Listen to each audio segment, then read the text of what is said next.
સુરત શહેરમાં ₹68 લાખનો માલ લઈ ઉઠામણું કરનાર વેપારીની બેંગ્લોરથી ધરપકડ। સુરતના સારોલી વિસ્તારના વેપારીનો દલાલ મારફત સંપર્ક કરી કાપડનો માલ લઈ વેપારીઓ સાથે લાખો રૂપિયાનો માલ લઈ છેતરપિંડી આચરવામાં આવી હતી। આરોપી વેપારીએ વેપારીઓ પાસેથી કુલ ₹68,86,601ની મતારની માતબાર રકમ નહીં ચૂકવી ઉઠામણું કરનારને સારોલી પોલીસે કર્ણાટક રાજ્યના બેંગ્લોર ખાતેથી પકડી પાડી। 45 વર્ષીય આરોપી વેપારી વિષ્ણુ રામપ્રસાદ સંખલા હાલ કર્ણાટક રાજ્યના બેંગ્લોર શહેરમાં હોવાની ચોક્કસ માહિતી મળતા તાત્કાલિક બેંગ્લોર ખાતે પોલીસની એક ટીમ રવાના કરવામાં આવી હતી।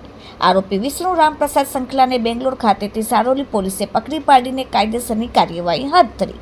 આરોપી સુરત શહેરના વેપારીઓ સાથે દલાલ મારફતે ઓળખાણ કરી મોટા પાયે પુષ્કળ પ્રમાણમાં કાપડનો માલ ખરીદી કરી કાપડના માલને સસ્તા ભાવે રોકડામાં વેચી નાખી વિશ્વાસઘાત અને છેતરપિંડી કરવાની મોડસ ઓપરેન્ડી ધરાવે છે।